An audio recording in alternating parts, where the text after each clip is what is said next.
Hello भाई, ये विधानसभा हमारे क्षेत्र में एक दलित परिवार के लोगों का हत्या हो गया है और लोग धरना प्रदर्शन कर रहे हैं और पुलिस एकदम निकम्मा हो गई है। आप जानते हैं ना कि हम कितना परिश्रम, कितना मेहनत, कितना विश्वास जीत करके हम विधायक बने हैं। हम तुमको साफ साफ बता रहे हैं, जो भी वहां का केस है सब सॉल्व होना चाहिए। बड़ी मुश्किल से हम उस विधानसभा क्षेत्र से एमएलए बने हैं और मैं नहीं चाहता कि मेरी छवि जनता में खराब हो। इसको जैसे हो अपराधी को जितना जल्द से जल्द हो उसको गिरफ्तार कीजिए और उसको स्पीडी ट्रायल करा करके सबको सजा दिलवाइए। इससे ज्यादा अब मैं कुछ और सुनना नहीं चाहता हूँ। ठीक है नेताजी, आप निश्चिंत रहें। मैं एक अच्छे पुलिस वाले को वहाँ पे ट्रांसफर करता हूँ जल्द से जल्द। तो आप अपने स्तर से उसको करवा करके हमको तुरंत सूचित करें। जी जी ठीक है, धन्यवाद।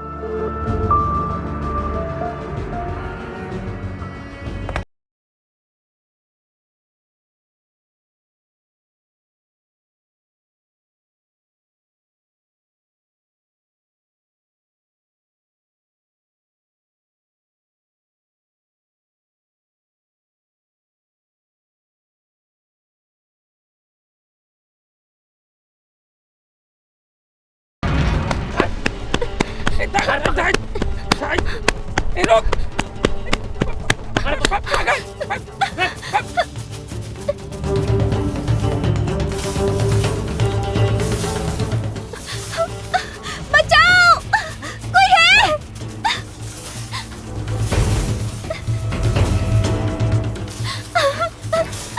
बचाओ, बचाओ, बचाओ,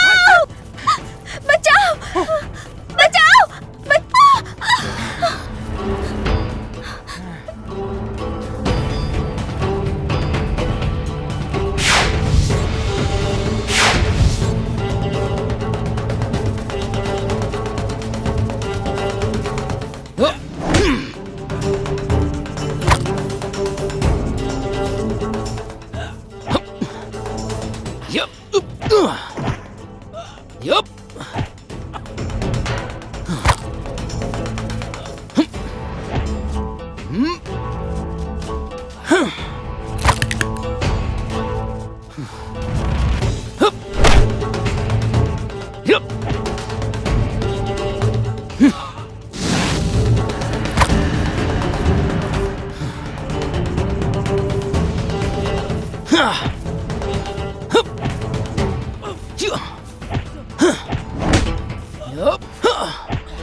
जान बचा के जान जान बन गईला, अखिए के रोहिया से दिल में समैला। तहरा जैसन बालम के हम कहाँ पैती, खुशी से कहीं हम मरिए नु जैती। नेहिया के रसवा रही रही छलकता जान। ए धनी हो दिलवा तो रौनस तोहर मीठ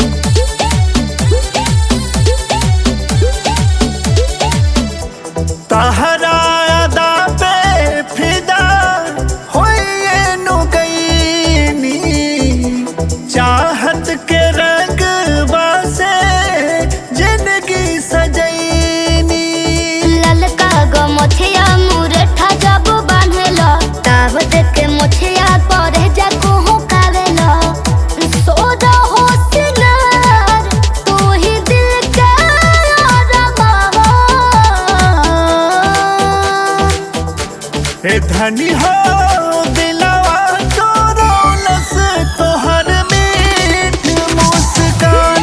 ए धनी हो दिलवा चोरौलस तोहर मीठ मुस्कान।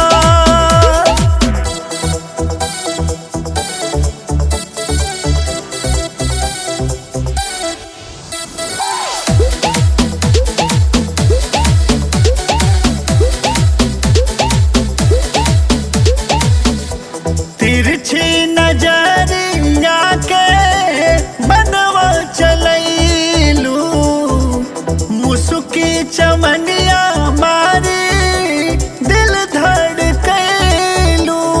जिंदगी में अइला हमरे तरिए नु गइनी, मन जोगे मित मिलल दिल से अघइनी। मिलल बारो हमके राजा तू तो बरदावा। ए धनी हो दिलवा चोरौलस तोहर मीठ मुस्कान। ए धनी हो दिलवा चोरौलस तोहर मीठ मुस्कान।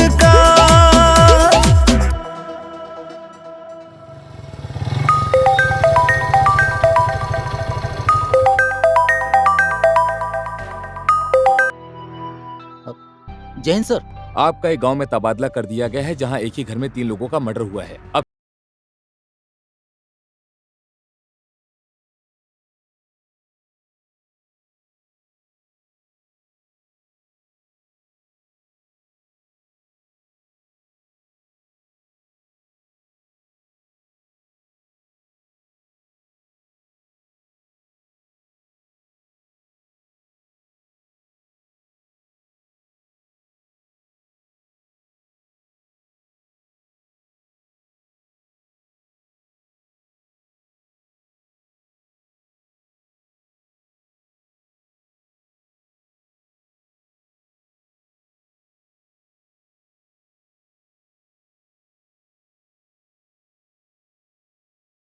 इधर आइए आप।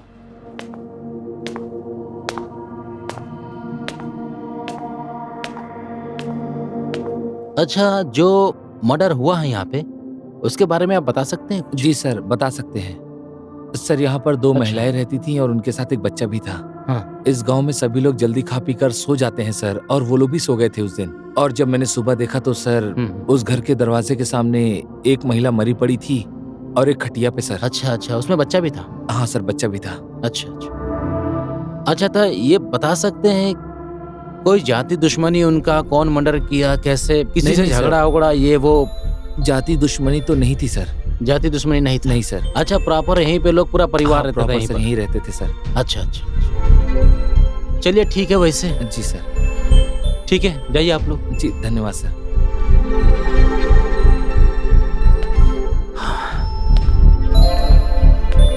चला।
अच्छा, आपके गांव में जो हत्या हुआ उसके बारे में कोई जानकारी है आप लोगों को? ना सर, कोनो जानकारी ना अच्छा, ये बता सकते हैं वो लोग यहाँ पे कितने दिन से थे?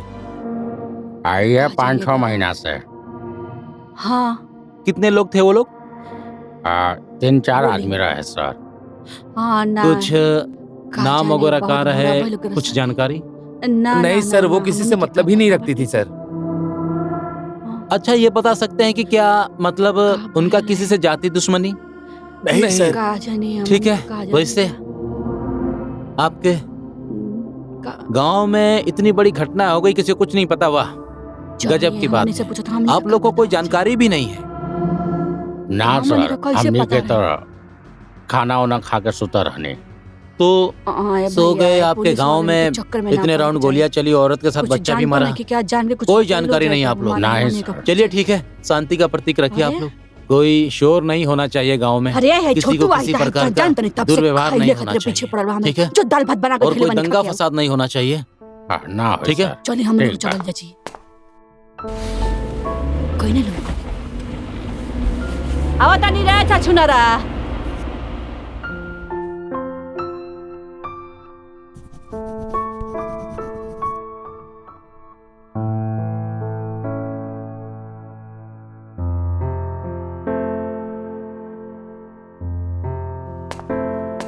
सर, धर्मपुर के एक दलित परिवार के 3 सदस्यों की हत्या हो गई है। पुलिस अभी तक किसी नतीजे पर नहीं पहुंची और अपराधी खुलेआम घूम रहे हैं। तो आप इस पे क्या कहना चाहेंगे? देखिए, सबसे पहले तो मैं यही कहना चाहूंगा कि इस मैटर को आप लोग जातिवाद में मत बदलिए।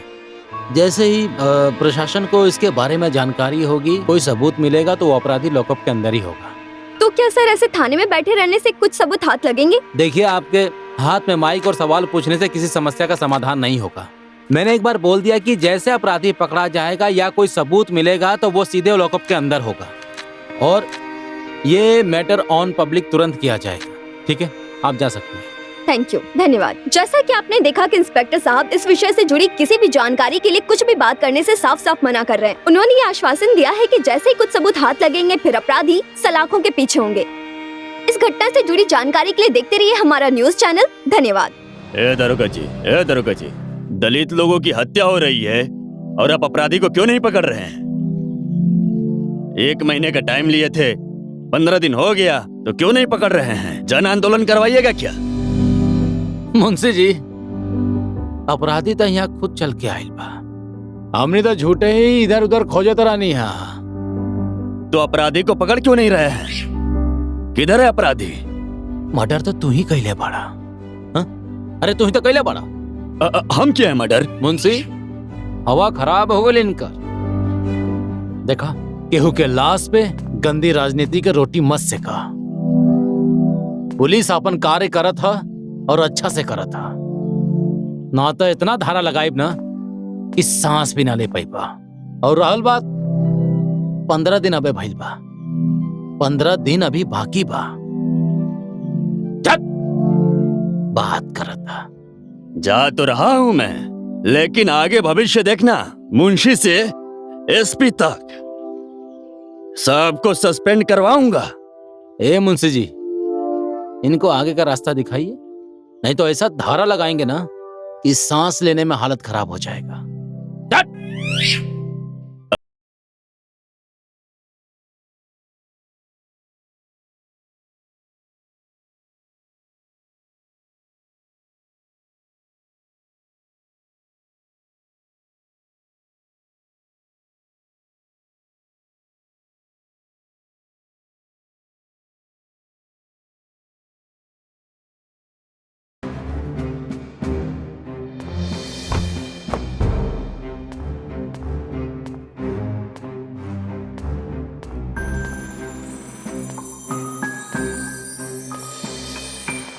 ये जो आपके गांव में मर्डर हुआ है, इसके बारे में आप लोग कुछ बताना चाहेंगे? मालूम नहीं, क्या मालूम रहता बता देती क्या? देखिए, आपके गांव में ये जो 3 मर्डर हुआ है, अगर आप लोग प्रशासन को सहयोग नहीं करेंगे तो मैं उस मुजरिम को कैसे पकड़ूंगा? पॉलिटिक्स से इतना दबाव आ रहा है। ठीक है, वैसे आप लोगों ने तो बूटी सूंघ लिया है, मुझे ही देखना पड़ेगा। कि खूनी कौन है। चलो।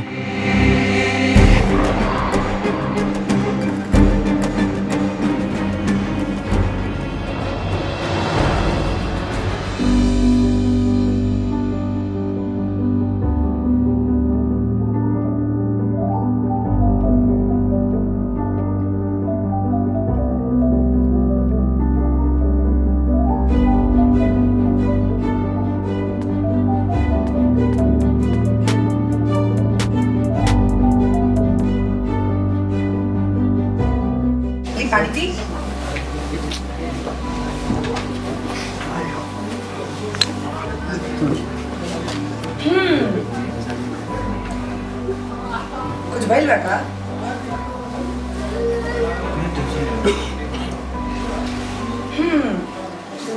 जरूर कुछ बात बा। पूरी ना जाएगा अपन काम करी ना, मत चिंता छोड़ी। एकदम गुस्सा में बोले का जरूरत रहना। हम तो खाली इतना कहल चाहते रही हैं कि अगर कोनो बात की चिंता होगी तो हमरा के बताई। आप और ना बतावे के होगी तो कोनो भी बात की वजह से चिंता ना लिया जा रहा। कोनो भी काम ना एकदम शांत दिमाग से करे के चाहिए। दुनिया के कोनो कितना बड़ प्रॉब्लम होगा सॉल्व हो जाला।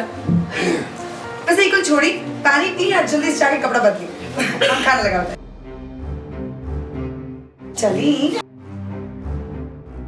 ए भैया कुछ है का? नाश्ता वास्ता? हाँ है, देख लो। तनी सा गुलाब जमुनिया दे दे भाई। अच्छा अच्छा देता नहीं, बैठा बैठा देता। देखा बच्चिया ऐसा है कि वो जोन दिन बाद और काका का हाल ठीक है? बेटा सब ठीक बात बढ़िया। अच्छा तनी बढ़ा के बनावा। बड़ी बेदर्दी जमाना हो गई यार। का भइल भैया? अरे भैया वो बगलिया वाला जोन गौवा ना है, वो गौवा में एक ठे परिवार में कुछ लोग रहले हत्या कर देले। उमन एक ठो बच्चो रहे भैया। ओ हाँ याद आ गई। हाँ लेकिन हमनी को से का लेवे गुलाब। हाँ नाम वाम तो नहीं पता है भैया। ऐसा लगा था कोनो बंजारा वंजारा रहला काकुल हो ना भाई, बंजारा ना रहल हा। दरअसल नारायणपुर के आजू बचे के ना चाहिए। आवे 10 साल आके देख ले जाई। वो इतना दिन से पैसा लेकर बैठल बा हमार। वो देखा आ रहल बा। देखा तड़स एकरा के कर्जा खा के कितना मस्ती में घुमाता। ए राजू, हाँ? पैसा कब देबे रे? अरे पैसा देले बड़ा था, ले लिया 2-4 दिन में। आजकल बीच रास्ता में रोक के तू काहे पैसा मांगेला? 2-4 दिन ना, हमके आजे पैसा चाहिए। अरे ले लिया 2-4 दिन में ना, हमके आज चाहिए तो चाहिए। अब ले पैसा। रुक रुक, अरे पकड़। रुक जाओ, छोड़ तो रखे। धार धार धार धार एकरा के धार। राजुआ रुक जाओ। रुक जा रे। रुक, पकड़ पकड़। कहाँ भागता रे? ना बचवे।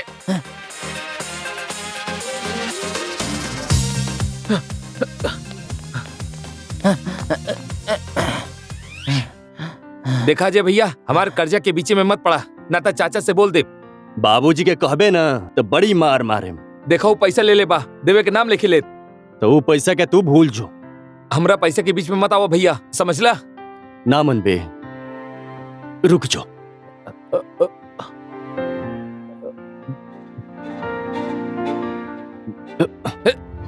माफ करिएगा बहन। लड़की के छोड़। देखा जे भैया, लड़की के छोड़। हमार उससे हमके लड़की के छोड़। बीच में मत लड़की के छोड़। माफ करिएगा बहन। चल चल भाग कैसे।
ऐसन सुरतिया चंदा जैसन सजल सुरतिया कहीं न दिखली ऐसन सुरतिया चंदा जैसन सजल सुरतिया त जादू कैल सितर करवा गुर की माटी से हो तू त सूरज जैसन चमके लू राती में है कि सूरज जैसन चमके लू तू रात में है।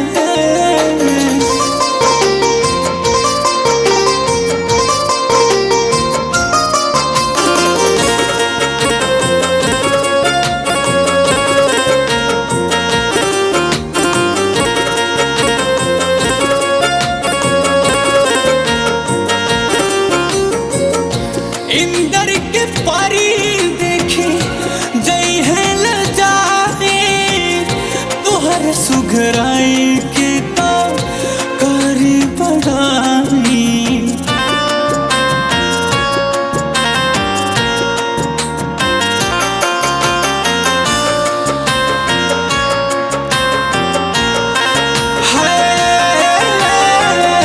इंदर के पारी देखी जय है लजाई तुहर सुघराई के तो करी बढ़ाई तमन करे तुहरा की साट ली छाती से है तू त सूरज जैसन चमके लू राती में है कि सूरज जैसन चमके लो तू रात में है।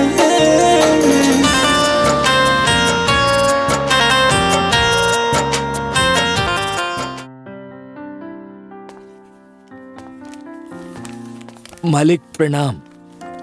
अरे रामचंद्र अब अरे नीचे नहीं बैठे रहो। अरे कोनो बात बैठा ना। ऊपर। अच्छा और सब बढ़िया? हाँ सब बढ़िया बा मालिक। शिवे सर्वार्थ साधिके शरण्ये त्र्यंबके बाबूजी, गौरी चाय। नारायणी नमोस्तुते। वो दोनों लोग कहाँ? ओम नमः शिवाय। बाबूजी, ओम नमः सूतल है। शिवाय, ओम नमः शिवाय, ओम नमः शिवाय, ओम नमः शिवाय, ओम नमः शिवाय, ओम नमः शिवाय, ओम नमः शिवाय। चाचा प्रणाम। अरे प्रणाम, खुश रहा।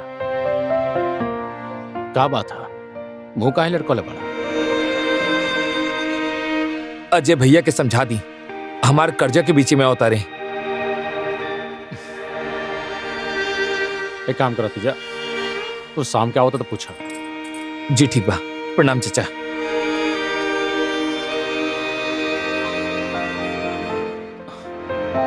अरे रामचंद्र जी मालिक। तो कुछ कहल चाहत रहा? हम ई कहल चाहतनी मालिक कि खेत में पानी चलावल बहुत जरूरी बा। तब पानी चला दा ना। त मालिक ओमे कुछ खाद पानी भी देवे के पड़ी, त कुछ पैसा चाहिए वही खातिर। एक काम करो, तू जाके संजय से पैसा ले ला और खाद छीट दे। जी जी मालिक। ठीक बचा। हाँ प्रणाम।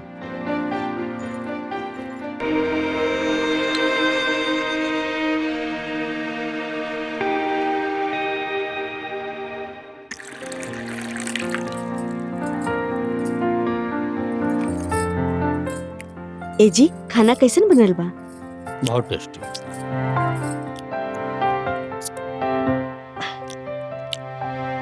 भौजी, अरे खाना बड़ा स्वादिष्ट बनल बा। देवर जी, हमें एक और रोटी लेके आवतनी। हाँ काहे नहीं, क्या क्या क्या पट्टा बना दलो कि गांव के लड़का से लोग मारपीट करते रहे। चुप रही जी, का बोलत रहेले? का चुप रही? वो ललुआ से झगड़ा करे के का जरूरत रहला? हाँ? अरे तो से पूछता नहीं काहे मरले ओकरा के? बाबूजी, लल्लू तो राजू के मारे खातिर दौड़ावत रहे, हम तो खाली बीच में आके बीच बचाव कैनी। देख लू। अरे भाई, जब वो कर्जा दिले बा तो लेबे करी। कान खुल के हमारी बात सुन लेते। आज के बाद गांव के कोनो लड़के से झगड़ा करे ना तो हमसे बुरा क्यों ना होई। अजी चुप होके खाना खाई। अरे का चुप रही? यही तरह झगड़ा करिए सन। हमेशा बोलल जरूरी रहेला। अरे यार, तोहरा वजह से बाबूजी बहुत सुनेले हमरा के। कितना? बता नहीं सकत यार, बहुत गुस्सा में रहले। यार हम चाहत नहीं कि ललुआ के 10 दिन में होकर पैसा देके गंगा स्नान कर ली। अरे यार, जेकरा का हम इतना दिन से देखत रहनी, आज तोहरा वजह से बहुते करीब से देखनी। बस एक बार भेंट करा दे। का? हाँ यार, कुछ जुगाड़ करना यार मिले के। हमरा से ही सब ना हुई। अरे मर्दे, कुछ जुगाड़ करना। ना ना ना। अरे भाई, इतिहास गवाह बा यार। ना ना ना, हमरा से ही सब ना हुई। सब बदल जाई पर एगो सच्चा दोस्त कबो ना बदली यार। अच्छा ठीक बा, ठीक बा, कुछ करना यार। ठीक बा, कुछ सोचा तानी। अरे यार, कुछ आई आइडिया। रुको रुको, सोचा तानी, बताओ तानी। फोन दे। अरे फोन दे। चल दिन भर बस अपने गेम खेल। इका होता जब देखा तब झगड़ा करत रहेला तू लोग। बाबूजी मोबाइल नहीं के देता, एकदम मोबाइल खातिर लड़ा था। चल मोबाइल दे हमरा के। इतना बड़ हो गईले और मोबाइले चलावत रहबे। दिन भर घूमेला और बस एकरे के माने ली, बस अच्छा एकरे के। चल भीतर जो। जब देखा तब लड़ते रहबू हर वक्त। देखा तानी माई, बाबूजी बस ओकरे के माने ले। अरे तू बड़ हो गइल बड़ू, वो छोट बड़े तोहरा से। चल तू हमरा साथे काम करे के बा। चल सुना, तोरा के तो देख ले बाद में। ए, हाँ कुछ खाए पिए के लिए आई पू। भेजे तनी। हाँ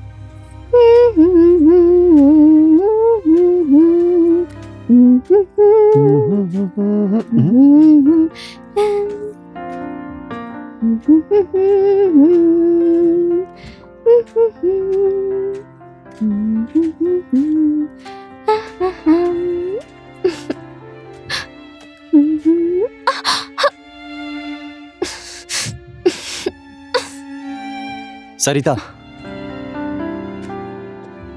तहार चुप्पी हमके बहुते परेशान करता। हम अपने सवाल के जवाब चाहता नहीं। या तो तू हमार प्यार मंजूर कर ला, ना तो हमरा गलती के सजा तू अपना थप्पड़ से दे दा। हम कैसे मान ली? हम सच कहता नहीं। ठीक बा, हम मान लेता नहीं कि रउआ सच कहता नहीं, लेकिन का सबूत बा कि तू हाथ थामला के बाद छोड़बा ना? हमार प्यार सच्चा बा, ना तो तू एक बार अजमा के देख ला।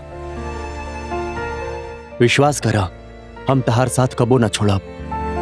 तहारा खातिर तो हम अपन जान भी दे देब।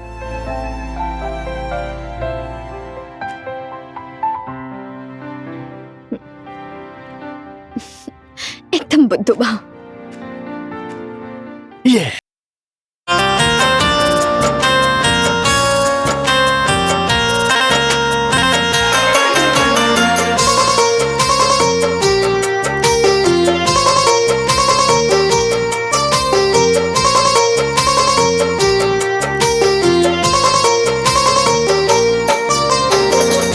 मन मोहे रानी तोहर मीठ मुस्कानावा, निहारत रही तोहके सांझ बिहानवा।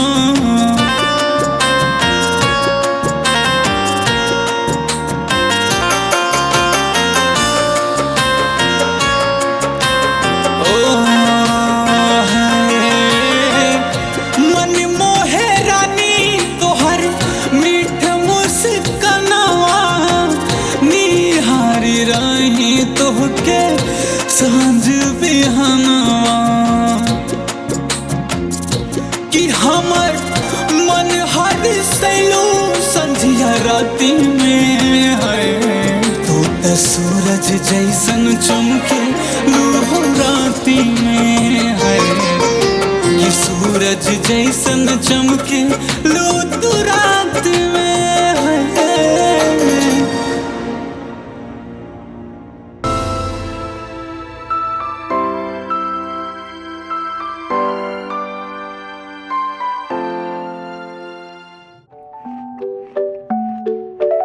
रंजन, हाँ बाबूजी। पढ़े गल वाला की नाही?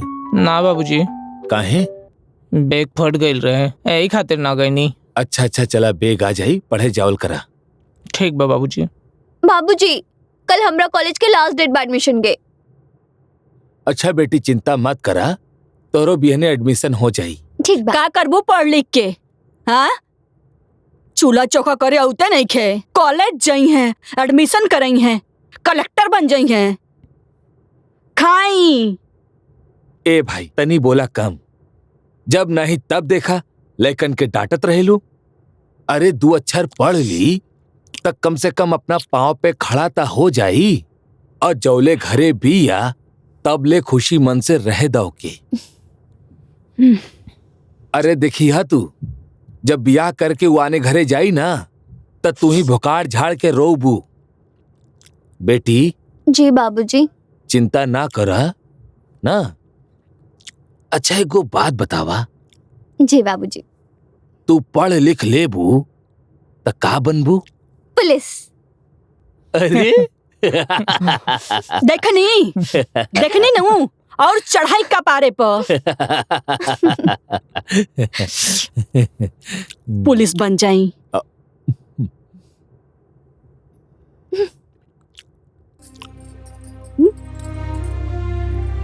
का भल जी, काहे चुप बाड़न? काहे कुछ बोलत नहीं की? माई तू चुप रहा।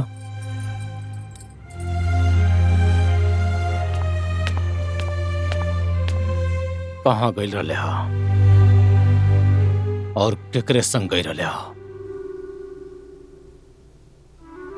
बाबूजी हम वो शहर गल रहनी है, का भइल? का भइल?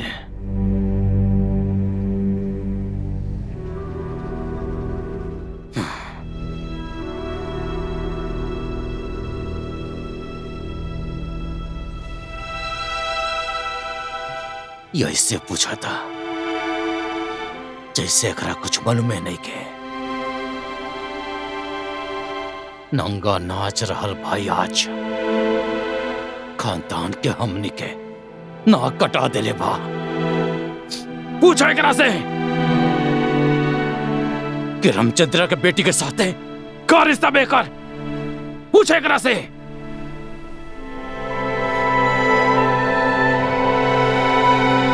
बाबूजी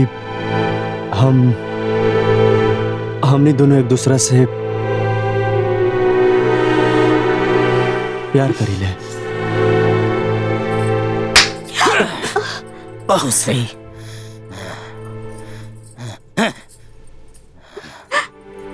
चल अंदर। इश्क के भूत सवार हो गई बहन के ऊपर।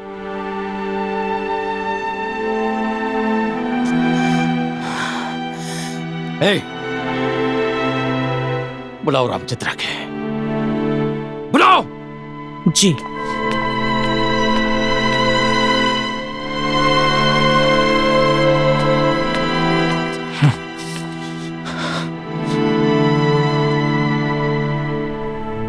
हेलो।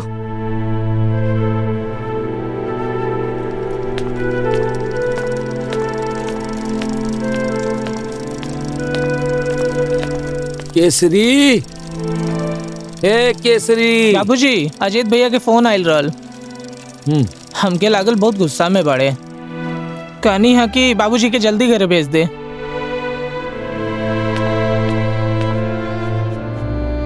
ठीक बा, आओ तनी। जी बाबूजी।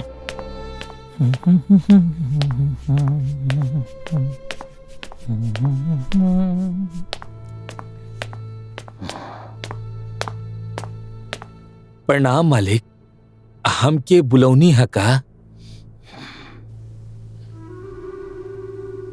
हाँ रामचंद्र, तो क्या हम बुलो लिया। तोरा व्यवहार के हम अच्छी तरह से जानता नहीं, लेकिन अब जन बाटे माहौल खराब हो रहा बा। हमके साफ साफ बताई मालिक, हमके कुछ समझ में नहीं आवता। हमसे कोनो नुकसान हो गइल बा का? इतना भी ना समझ नहीं खे तू। जानत सब बड़े, ज्यादा भोला मत।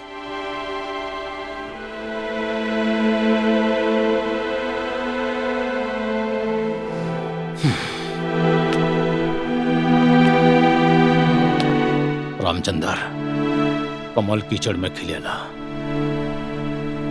लेकिन कमल के तोड़े खातिर कीचड़ हाथ में जरूर लागेला। आज वह कीचड़ हमरे माथा पे लगता। कोनो गलती हो गई बा का मालिक? हमके साफ साफ बताई मालिक, हमसे कौन गलती हो गई बा? तो साफ साफ सुना रामचंद्र, गलती तोहसे नहीं के भाई, गलती तोहरे बेटी सरिता से भाई बा। सरिता से? ऐसन कौन गलती हो गई बा मालिक? इशकबाजी कर रहल बिया अजय भैया के संगे, बुझाइल? ऐसन मत बोली मालिक, वो हमार बेटी है, हम ओके अच्छी तरह से जाना तानी। वो केहू के बहकावे में आ गेल होई मालिक। बहकावे में आ गइल बिया? तहार बेटी सरितवा के जवानी चढ़ गइल बा। नहीं, ऐसन मत बोली मालिक, वो हमार बेटी है, हम ओके अच्छी तरह से जाना तानी। कोनो के बहकावे में आ गेल होई मालिक। रामचंद्र, पीला मिट्टी के टुकड़ा के चंदन समझ के बेचे की कोशिश मत करा।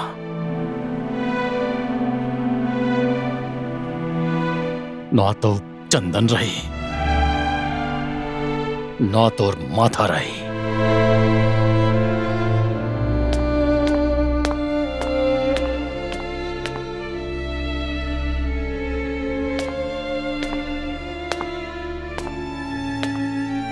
देखा, हम बाबूजी के विचारधारा से थोड़ा अलग हैं।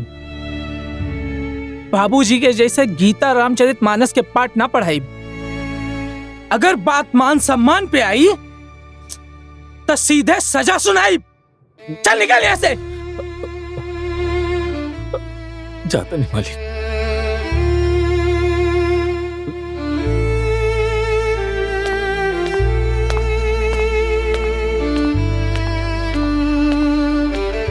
केसरी, हे केसरिया, हे केसरी। हाँ, का हो गइल? कहाँ बसरी तुआ? काहे खौलो तनी? हम ना खौलतानी, हमार खून खौलता। हम गरीबी सह लेली, लेकिन बेइज्जती के हम ना सह पाई। अरे तनी धीरज धरी। गरीबी में अपमान और बेइज्जती सहे के पड़ेला, बुझनी? हम ना ही सह पाई। का रे? बाबूजी पूछा तारे कि का भइल? हाँ? का संबंध बा तोरा जयवा से? हमार इज्जत माटी में मिला देली।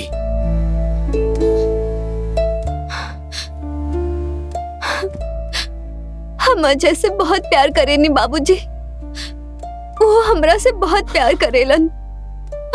हमने एक दूसरे के बिना ना रह पाई बाबूजी। आज तक हम आपसे कुछ ना मांगनी, लेकिन आज मांगा था नहीं। आज हम अपन प्यार के मांगा था नहीं बाबूजी।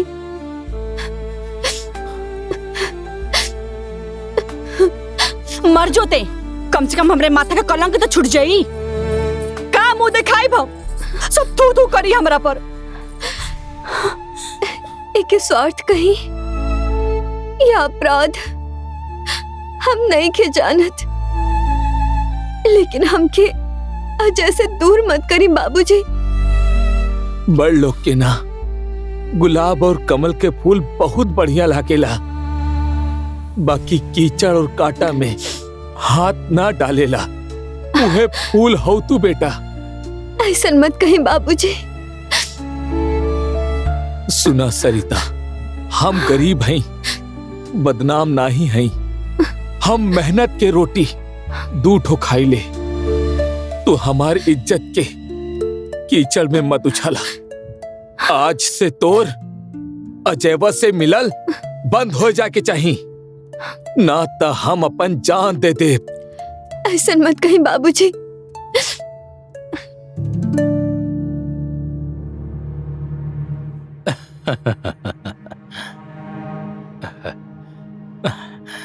अच्छा, तो हम चलो ताने।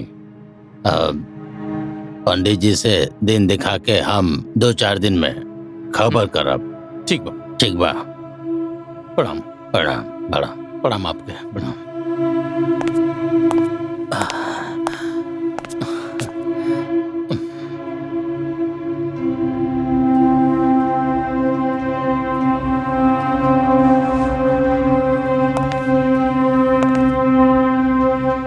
रामचंद्र। जी मालिक। तू अपना बेटी सरिता के ब्याह जल्दी से जल्दी करा था। मालिक, ब्याह करे खातिर ता लड़को होके के चाहिए। तब भुलवा से करा दे, उहो तो तोहर बेटी के पसंद करेला। अजीत बाबू, भुलवा से ब्याह करके अपन लड़की के जिंदगी खराब कर दी। तो हमनी के किस्मत खराब करे पे काहे लागल बाड़े? अजीत, छोड़ इनके, दिमाग खराब होगा तो।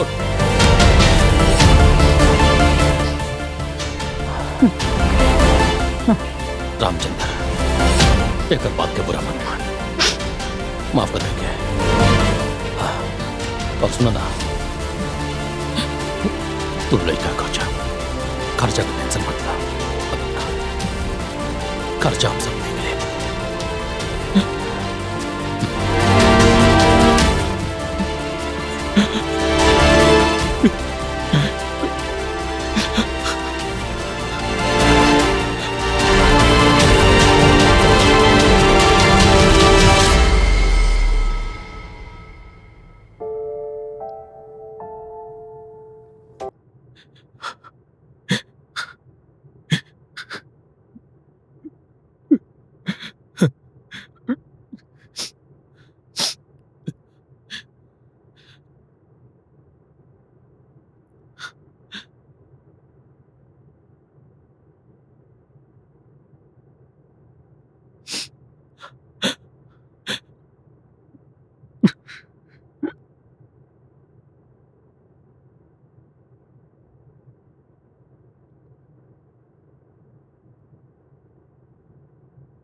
ए केसरी, केसरी, तनी एक गिलास पानी ले आवा। लावा तनी।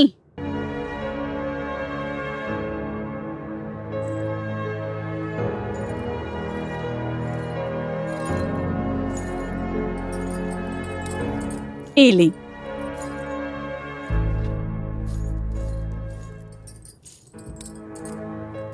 का बात बजी? का भइल? तबीयत खराब बा का? नहीं, कोनो बात नहीं खे। उदास लागत अड़ा। अरे बड़ी गर्मी बा, त गर्मी लग गई बा हमरा। कुछ खाए पिए के ले आई?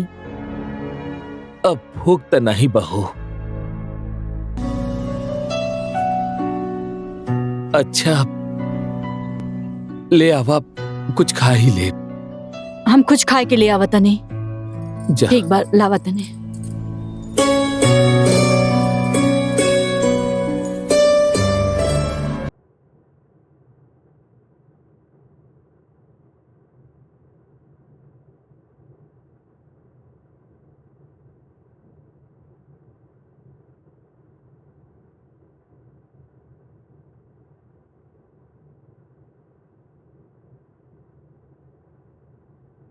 ए जी, खेतना जाग बका? हाँ? ए जी, सूरज का पारे पर चढ़ गई बा, उठे रहुआ। ए जी, ए जी, ए जी, ए जी, उठो ना। ए जी, ए जी, उठो ना।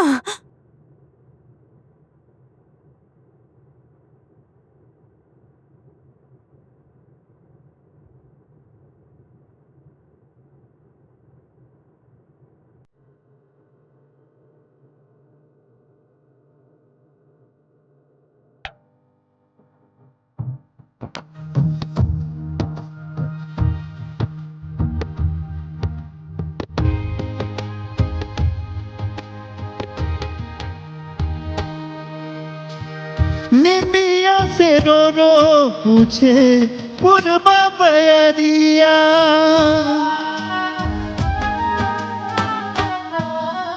हो निमिया से रो रो पूछे पुरबा बयरिया, बाबूजी परैले जाने कौने नगरिया, होत बाऊ जड़ गइल लूटल जहान हो, छने छने छछनेला भितरे परान हो, जाने लाग गइल के कर नजर बा छिटाइल सगरो अरमान हो, जाने लाग गइल के कर नजर बा छिटाइल सगरो अरमान हो।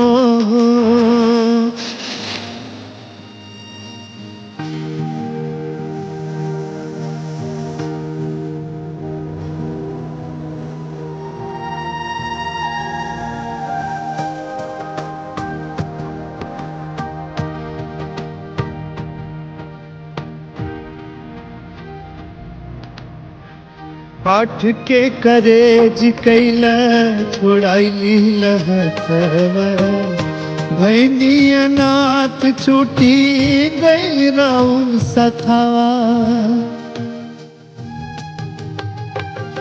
जिंदगी बोझ लागे काटे धाबे भोरवा, याद आबे देखी जब पनही छाता झोरावा, कैसे तोह के बिसारिए बाबूजी, कैसे तोह के बिसारिए बाबूजी, तू ही त मोर भगवान हो,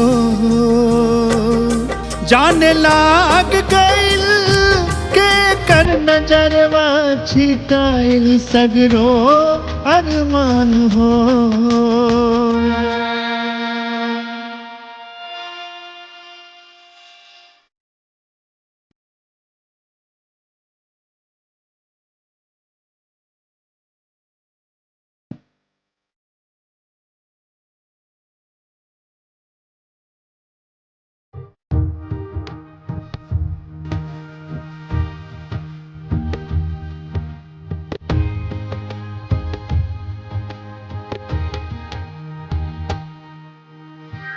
ढर ढर अखिया से लोरवा बरसे, तोहरे सनहिया बदे हिया मोर तरसे, कौने कसूर हमके सजाई भेटाइल, दुख के बदरिया घिरी घिरी आइल, एक बेर फेरो हमके गरबा लगई त, एक बेर फेरो हमके गरबा लगई त, के तहरा बिना दुनिया बिरा, जाने लाग गइल के कर नजरवा छिटाइल सगरो अरमान हो।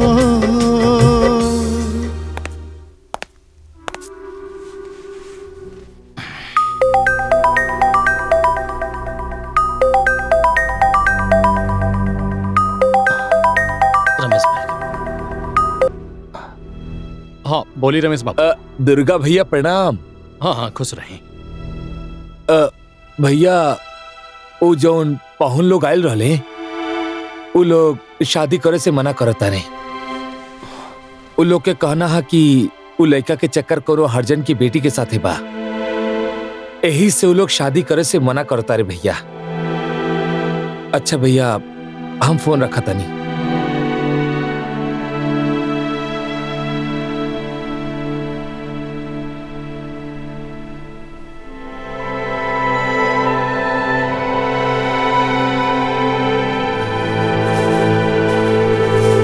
बाबूजी, बाबूजी, ए बाबूजी,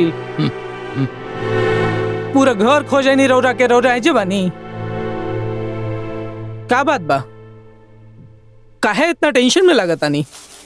टेंशन में खातिर बानी की वो लोग के फोन आई रहा और वो शादी खातिर मना करता। हाँ? वो लोग के कैसे पता लगल?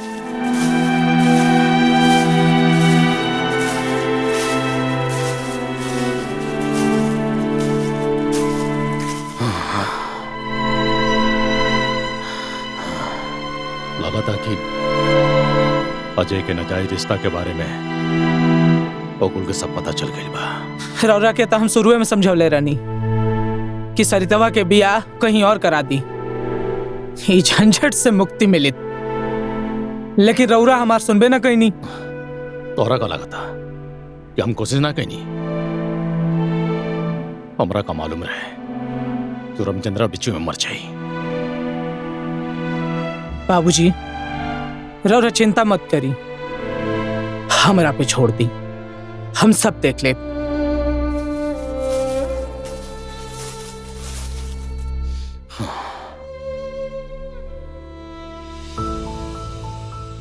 बाबूजी, हम सारा प्लान कर चुकल बानी और फोटो भी भिजवा देले बानी। अब तनी अजय भैया के समझाई कि हमनी के इज्जत के नीलाम मत होके देस।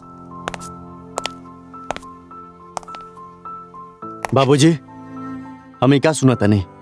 रवा सरिता के शादी कहीं और तय कर दा नहीं? सही सुना तड़ा, सही टाइम पे सुन ले बड़ा। बाबूजी, हम सरिता से बहुत प्यार करी ले और ओकर शादी हम के और से ना होके देव। अजय, हरामखोर, जुबान संभाल के बात कर। ए, ले जा समझावा कर रखे, ले जा यहां से। अजय, चल अंदर।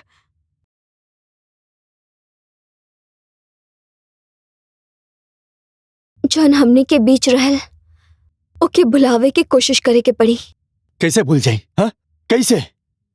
तारा बिना हम जी ना पाई। चला, ये दुनिया से कहीं दूर चल जाएंगे, जहां हम दोनों के अलावा कोई और ना होके, कोनो जात बंधन ना होके। चला चला। कहीं ना चलल जाए। अरे जवन प्यार हमसे हमार बाप छीन लेलस, हम नहीं के चाहत कि वो तोहरा साथे भी होके। और कहाँ रखल भाई प्यार की दुनिया में? तू अपन परिवार के साथ खुश रहा, हम अपन परिवार के साथ खुश रहा। और वैसे भी तोहार बाबूजी हमार शादी कहीं और तय कर देले बाड़ा ना।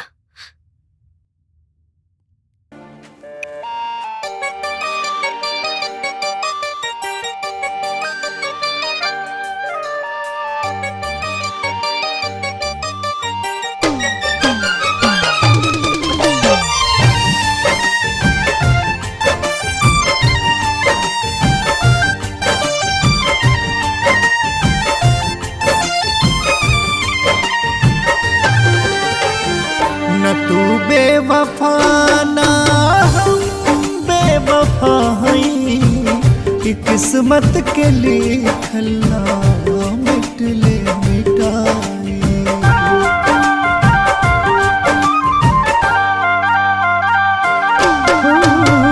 मिलन से पहले मिलन बाजुदाई, ई पीरा प्रीतिया के केकरा बताई। न तू बेवफा ना हम बेवफा हई, कि किस्मत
बेवफा ना हम बेवफा हैं।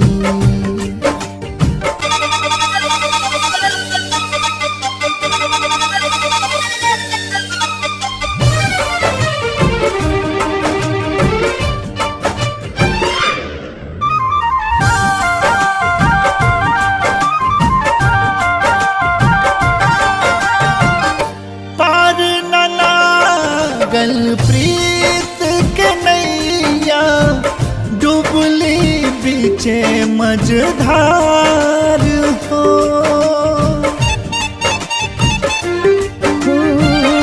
बन के बवरिया दर दर भटकी, सिसकत सुर हो सिंगार हो।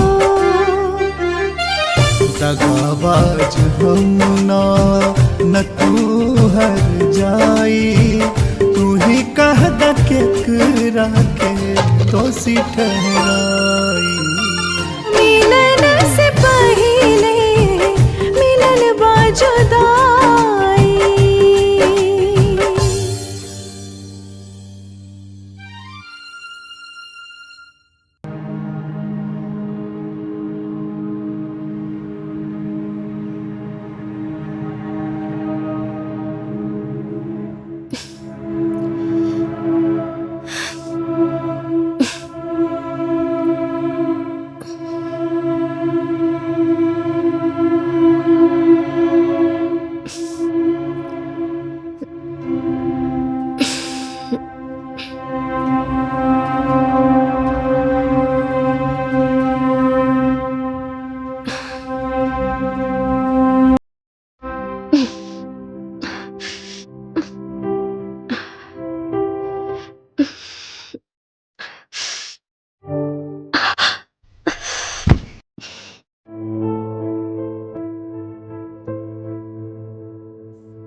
अरे छुटकी, काहे सुतल बाड़ू? चक्कर आवत दीदिया, बुखार बतनी। ठीक बा, तू आराम करा, हम आशा के बुला के लेके आवतानी। ठीक बा। ठीक बा, आराम करा।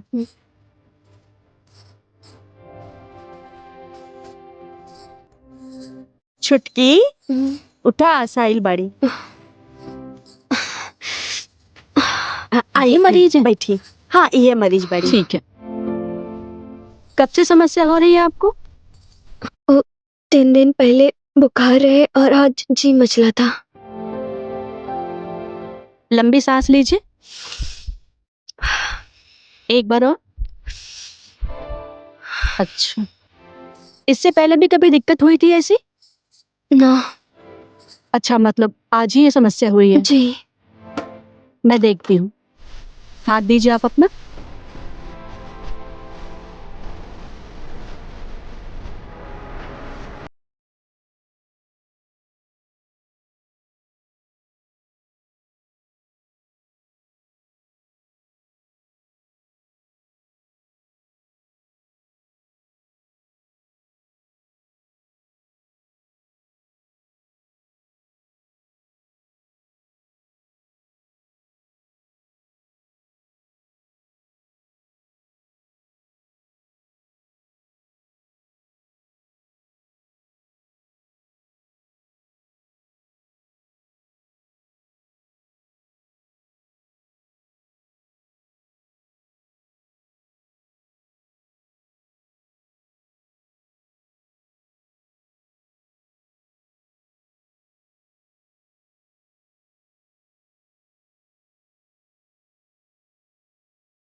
ए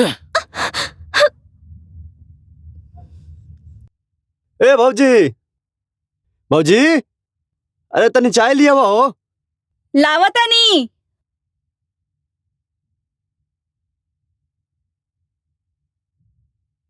इली चाय। घर में क्यों लौकत नहीं खे? ओ माई ऊपर छत पर है और बाबूजी पंचायत गइल बानी। पंचायत? केकर पंचायत? वो सरिता के।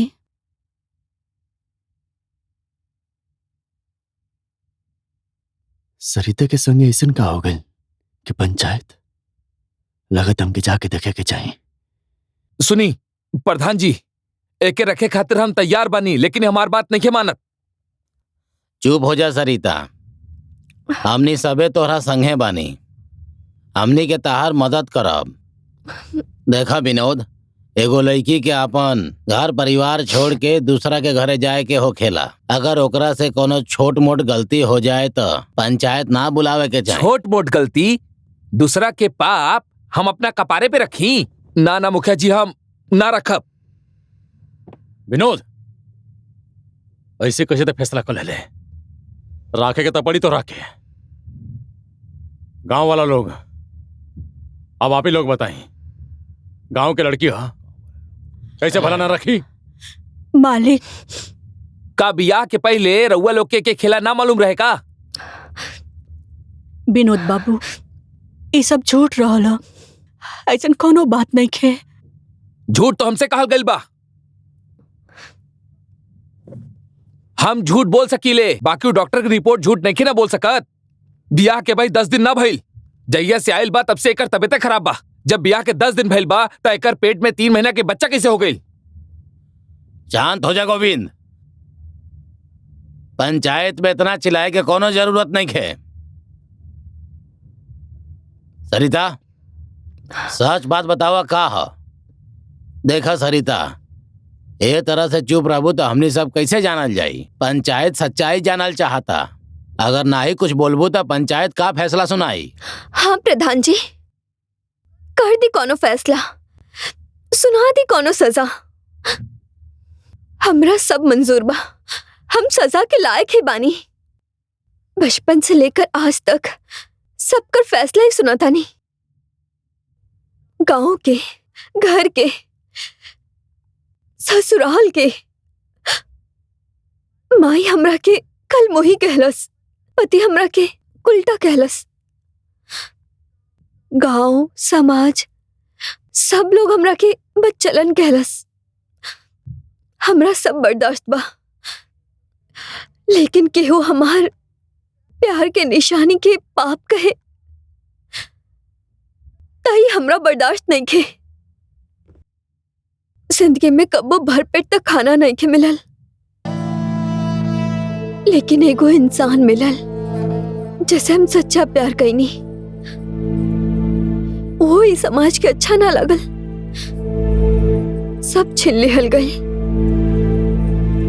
वो बर्दाश्त कर लेनी, लेकिन ये निशानी के नाम मिटाई। हाँ, हम पेट से बानी और ये बच्चा हमरा प्यार के निशानी बा। एकरा खातिर हम नैहर, ससुराल और इस समाज सब छोड़े खातिर तैयार बानी। सुनाई रवा फैसला, स्वीकार बा हमके। ऐसन बा सरिता, तू ही मान ले लो कि गलती तू ही कैले बाड़ू। एक खातिर तोहरा के गांव छोड़ के जाए के पड़ी। बंद करो ये पंचायती तमाशा, न तो गांव के माहौल खराब हो जाई। अरे जा इंसानियत ना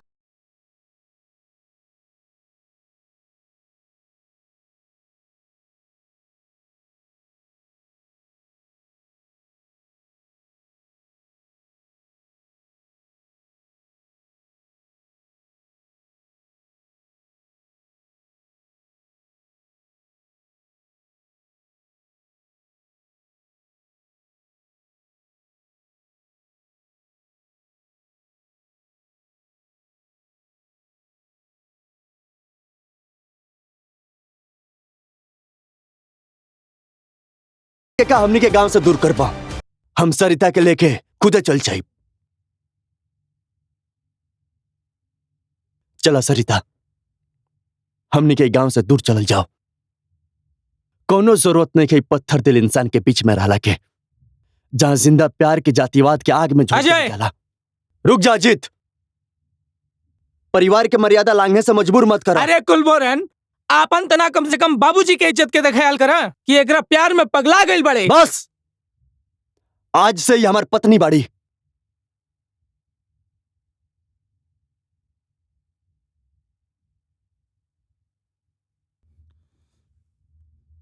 तोरी पत्नी हो सकेले, लेकिन हमार पतो ही ना। आज के बाद तेहू मर गए हमरा खातिर, मर गए।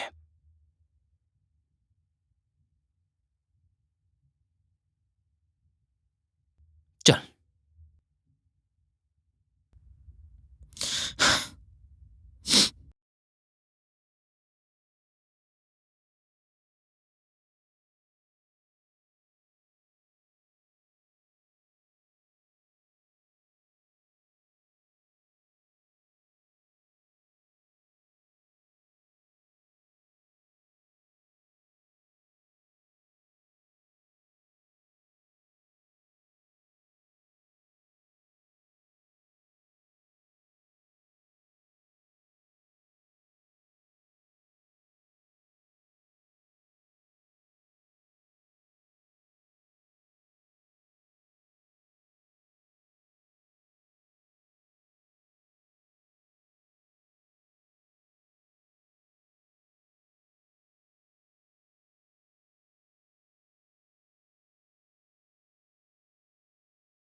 पंडित जी प्रणाम। खुश रही खुश रही। हम तो रउआ घरे जात रहनी है। बोला का बात बा? कि हमारा बेटा भइल बा, ओकरे खातिर हमारा जन्म कुंडली बनवावे के बा। अच्छा अच्छा अच्छा, तो ठीक बा। ये दूसरा दिन हम मना के रख दे, ले जाइए। ठीक बा? ठीक बा पंडित जी, प्रणाम। खुश रह खुश। ठाकुर साहब, अरे जजमान। अरे पंडित जी प्रणाम प्रणाम। प्रणाम प्रणाम प्रणाम। बैठे ना आई। बस एने से गुजरत रानी है तो सोचनी ठाकुर साहब से मिल के चली। बधाई हो के ठाकुर साहब, आप दादाजी बन गई नी। अजय बाबू के लड़का भइल बा।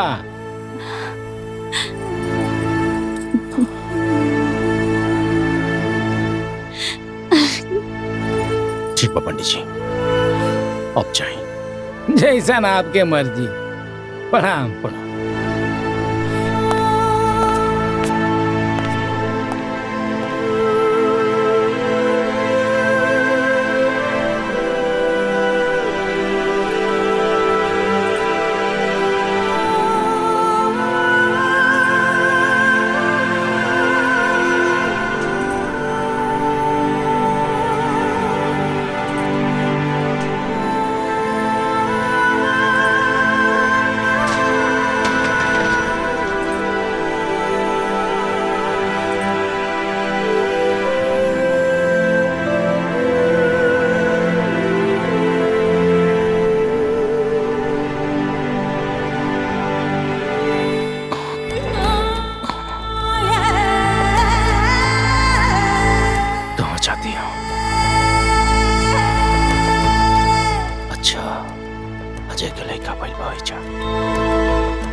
भाभी देवर जी। इतना रात हाँ। के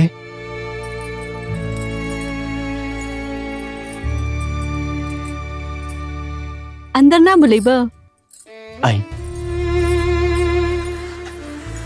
आई ओ सरिता भाभी आइल बड़ी, आशीर्वाद ला। ले ले ले ले ले बाबू।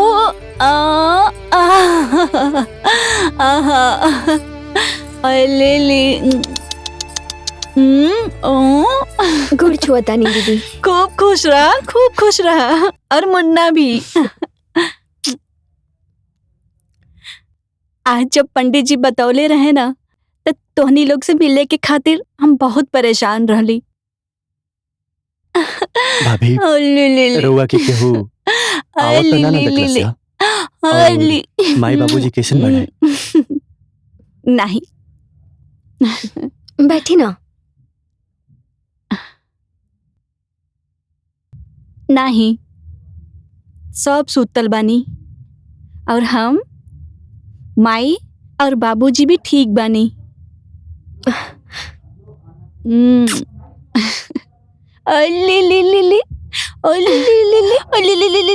ओ भाभी ओलो नो नो। हम कहत रहनी है कि अब जाई, बहुते देर हो गई बा, क्यों देख ली तो बहुते बुरा हो जाई। ना बेटा। ठीक बा, हम जाता नहीं।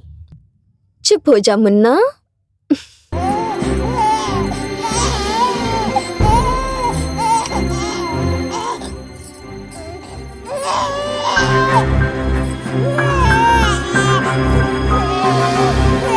बाकी जाए के मन नहीं के करत।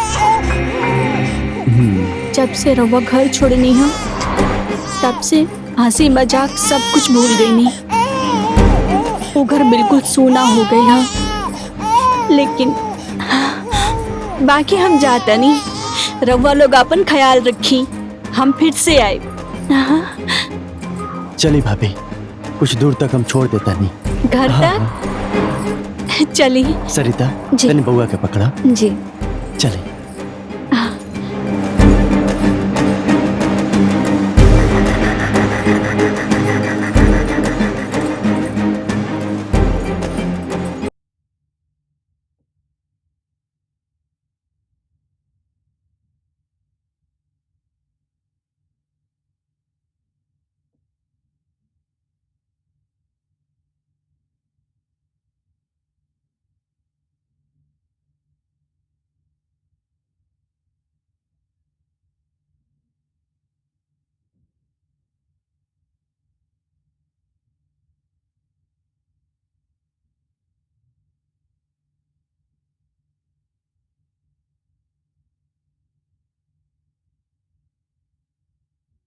अब जाई, बाबूजी देख लिया ना तो बवाल खड़ा हो जाए।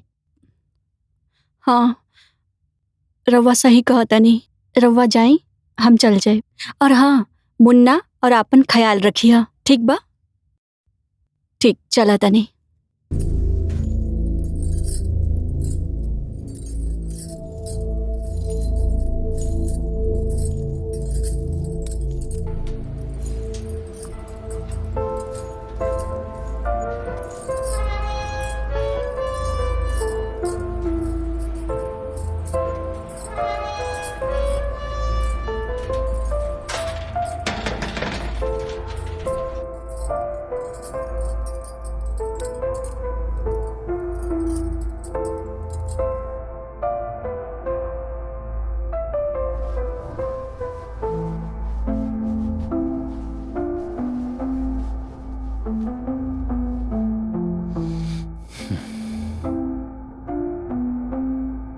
बाबूजी, बाबूजी, ए बाबूजी। अरे अजीत, कब आ था? कैसन बानी? हम तो ठीक बानी। खुश तो आज बहुत हो कब? अब बताइबा बतिया कहा हो? पहले मिठाई खाई। अरे रौरा दादा बन गई नी, रौरा पते नहीं खे। पूरे जवार में डंका पिटा गईल। खाई खाई। हम एगो ना, हम दूगो मिठाई लेब। एगो हम खुद खाइब और एगो तू खइबा, काहे कि तू तो चाचा बन गई ला। ला ला अरे रे खाई अपन बेइज्जती के मिठाई। का भइल ह? क्या कहते जानते अजीत काहे मिठाई फेंक के चल गई? अरे तू अपना लड़का कहते जानते बाड़ू, हाँ नाकी पे गुस्सा रखेला। हम उसे यही कहानी है कि हम दादा बन गई नी, आते चाचा बन गई ले, तेहू मिठाई खा ले। जानते बाड़ू पगला के। ए स्टॉप, तू तो दादी बन गई बाड़ू। हाँ ला तू मिठाई खा ला, वो मिठाई खा ला, ला खा। दादी बन गई बाड़ू, दादी। हाँ ए जी, अजय के बुला ली ना, हमरो पोता खिलावे के मन करता।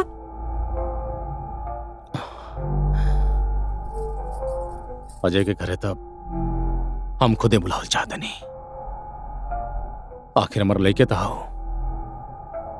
लेकिन हमार बात नहीं मानो तो हमार एगो शर्त बाकुरा संग है। अगर वो मान जाए तब हम खुद जाके होके लेके आई थी। का बताई ना? हमार शर्त ये बाकी कुछ दिन खातिर विदेश चल जा, तब तक यहाँ के गांव समाज के माहौल शांत हो जाए, फिर हंसत खेलत हम ओकर लड़का बच्चा सबके घरे ले दी और पूरा गांव समाज ही सब कुछ भुला जाए।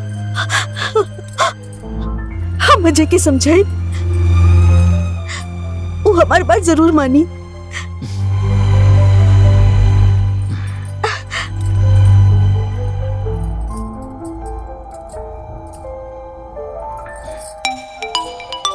भाजी के फोन आ रहा। हाँ भाजी प्रणाम। हेलो। कैसन बानी? हाँ हम ठीक बानी। हमें को जरूरी बात खातिर रउआ के फोन कैले रहनी। हाँ हाँ बोले। बाबूजी कहत रहे कि रउआ बैंकॉक चल जाई, तब तक यहाँ के माहौल भी शांत हो जाई और फिर सरिता और मुन्ना भी घरे आ जाई हाँ, और फिर से अपन घर खुशहाल हो जाई। भाभी ये हमसे ना नहीं हो सकत और हमार दिल गवाह नहीं के करत, हमके माफ करें। ए जी, सब गुस्सा भुला जाई और जौन भइल तौन भइल। देखी ना, हमने के अपना तरफ से हाथ बढ़ौले बानी, अब वहाँ के सम्मान कइल हमने के फर्जा। बाबूजी के बात मान जाई ना,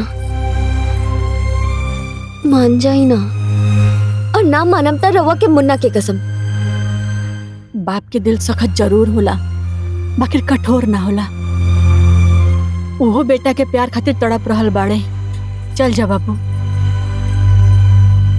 वो भी राउर भला चाहतनी, मान जाई बबुआ। अच्छा ठीक बा भाजी, हम बैंकॉक जाइब। ठीक बा, हम रखते नहीं जी। ठीक बा, हम जाता नहीं। ठीक बा।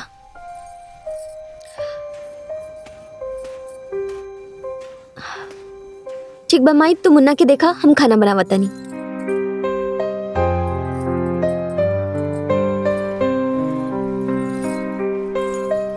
बाबूजी।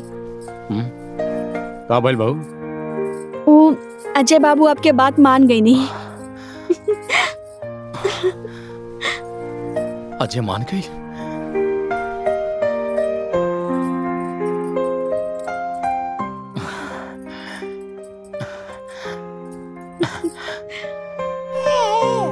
हाँ ले ले ले, हाँ देखा देखा कौवा, ले ले ले ले ले ले, आ, ले। खुश रहो। प्रणाम। अरे ना मुन्ना, चुप चुप चुप चुप चुप चुप।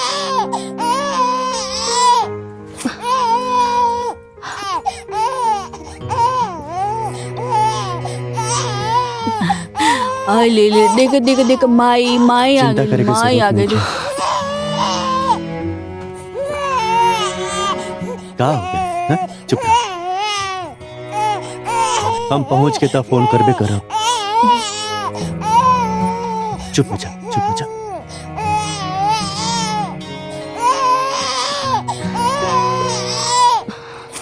आपन और बच्चा के ख्याल रखिए। हम पहुंच के फोन करो। अपन ख्याल रखिए। खुश रहो।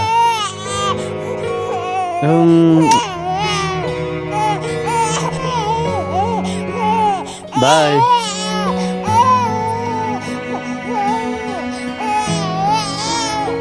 बाय।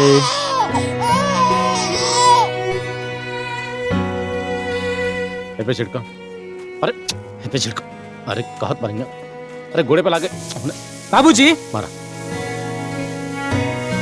क्या बात है, काहे इतना गुस्सा में बड़ा? थोड़ा शांति भी रखल करा। रौरा शांत बानी न तो शांत रही, ना तो जाके मंदिर में भजन गाई। देखा, ज्यादा गुस्सा जौन बाना शरीर खातिर हानिकारक होला। खून सुख जाला, समझ लो। हमार तो वैसे भी सुख रहल बा। कितना महीना हो गईल, का कहीं नहीं रौरा? गांव के बीचों बीच भइल बेइज्जती भी भुला गई नी, पुत्र मोह में पसीज गई नी। हम कुछ नहीं के बुलाए, हमरा सब याद बा। अरे कुछ याद नहीं खे रौरा। रौरा अपमान के आग में बैठ के जलत रही और महारानी बन के घूमतिया। अब हमरे कुछ करे के पड़ी। का करबा तू? हाँ, खून करबा, फांसी लगोबे तू? अरे चौन घर के इज्जत बचल बा, वो तो मिट्टी में मिले बेका। अरे रौरा से तो बातें कईल बेकार बा। अरे अजित, अजित! अरे जा जा कॉलेब हम जोन करे के होई।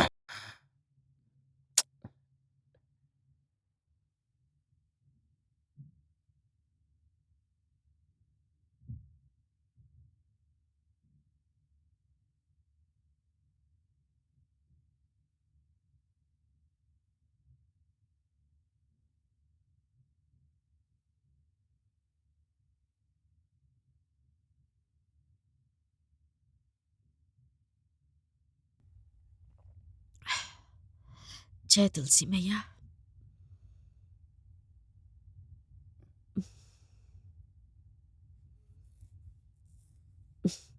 ली आरती ली।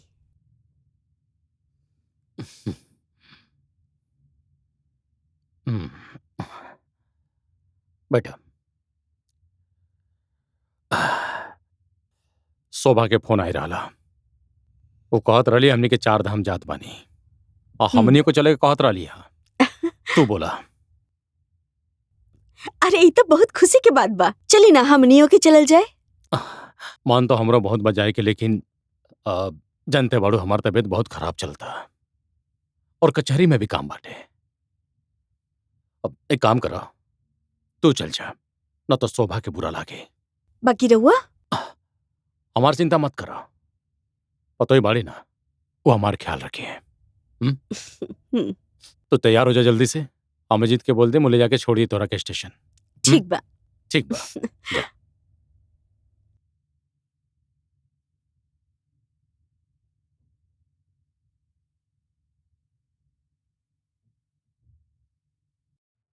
रौरा का सोचा तानी बाबूजी? उस सरितवा हरामजादी के चक्कर में सगरी और बदनामी छा गईल बा और ऊपर से भोलवा हमरे ऊपर हाथ उठा देलस।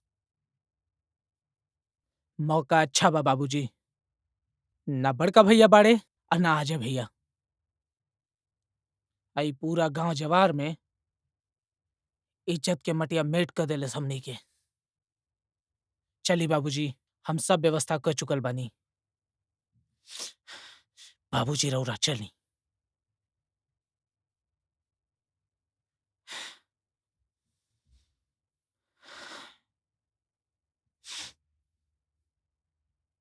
प्राण चाहे पर वचन ना चाहे।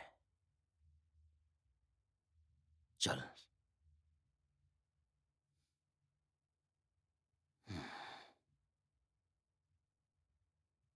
आज एखनी के देखा तानी कैसे बची है। चली बाबूजी।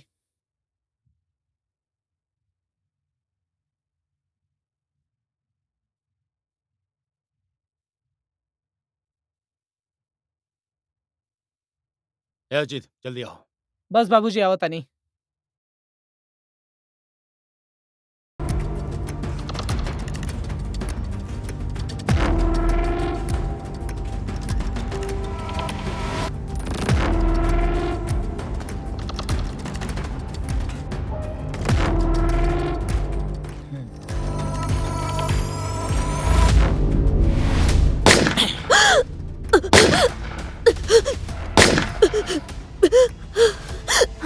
लागत है क्यों हुआ होता।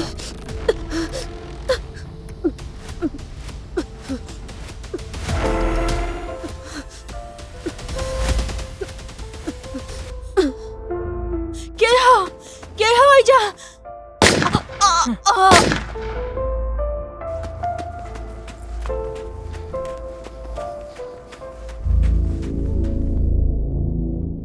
तो ये सहारा बात रहला।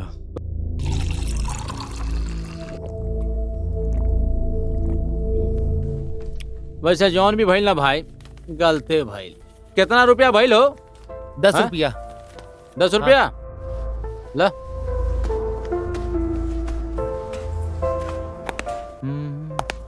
सालू देखा टोपी नहीं के मिलत हमार कहाँ। यही से नहीं के मिलत काहे कि वो यही जबा।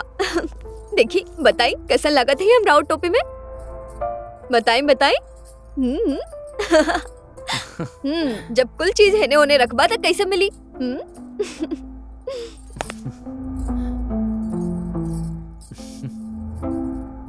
एगो बात कही। हाँ बोली ना।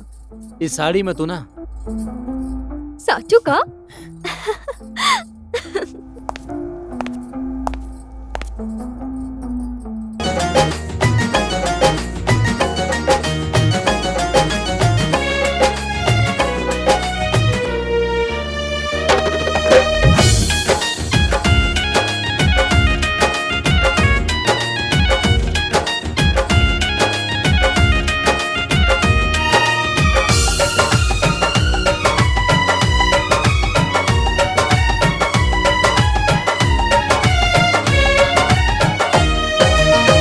पदरी के ओठ से झांकी जब चांदनिया, मोह मोह मोह के जब घोरा हर बोतनिया। पदरी के ओठ से झांकी जब चांदनिया, मोह मोह मोह के जब घोरा हर बोतनिया। हौले से चाहत के दिया राजा रही हा, हौले से चाहत के दिया राजा रही हा।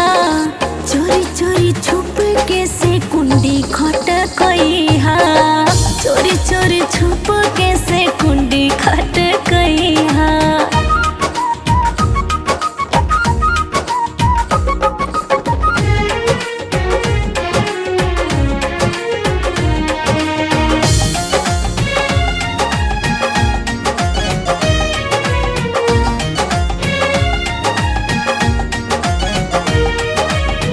गाल में गुलाब खिलल पला से मुजरायल, छाइल बसंत पिया मिलन ऋतु आयल।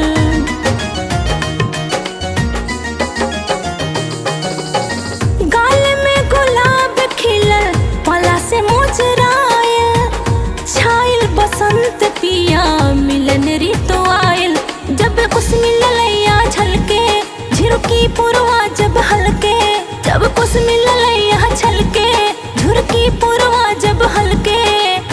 प्रीत के गुलाबी ओढ़नी हमके ओढ़ई हा, प्रीत के गुलाबी ओढ़नी हमके ओढ़ई हा। चोरी चोरी चोरी चोरी छुप के से कुंडी खटकई हा, चोरी चोरी छुप के से कुंडी खटकई हा।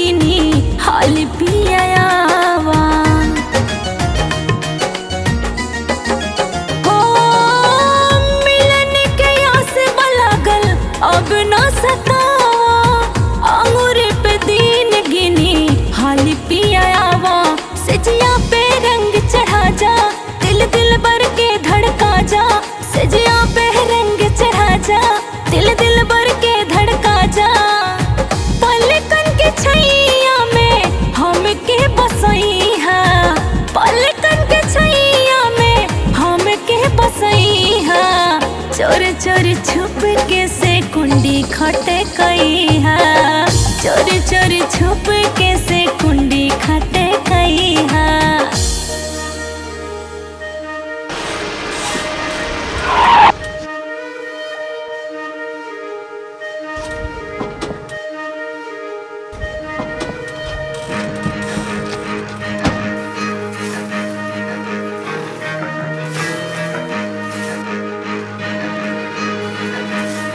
ए चाचा क्या हुआ?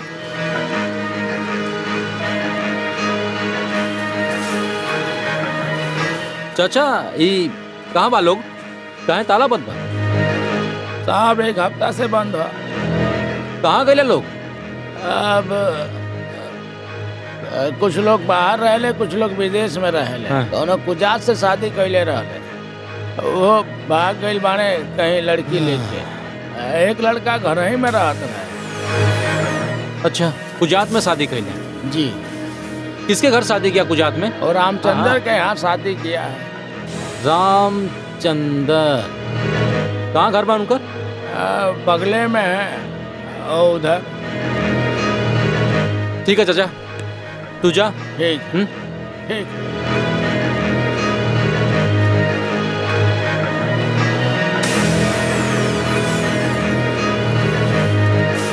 चलो।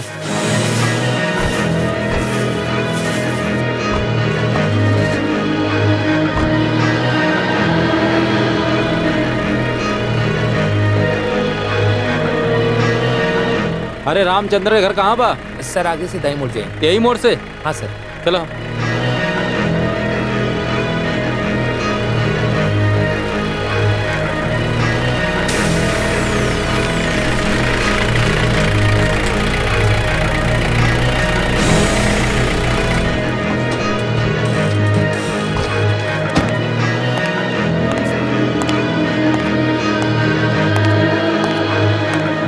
चाचा रामचंद्र के घर कौन बा? साहब यही बाजुओं में बा। अच्छा अच्छा, तो घर में हुई का रामचंद्र? ना, उनके तो ढेर दिन मरले हो गए। अच्छा, मरले ढेर दिन हो गए? हाँ। उनकर लड़की केकरा से शादी कैले बिया? दुर्गा बाबू के लड़का से। अच्छा अच्छा अच्छा, मझला लड़का से। मझला लड़का?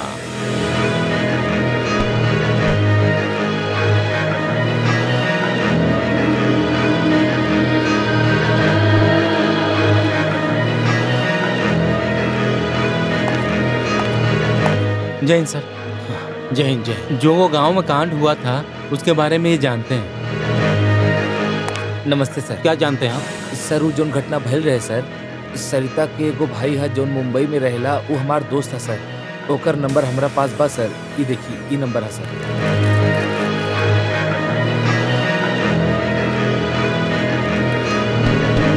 बहुत बढ़िया, थैंक यू सर। जय हिंद सर।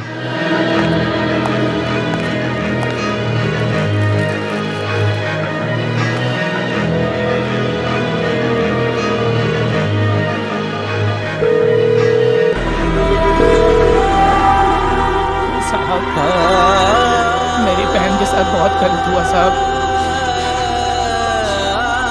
और वो दुर्गा नारायण के बेटे से प्यार करती थी और उसी से शादी करना चाहती थी साहब।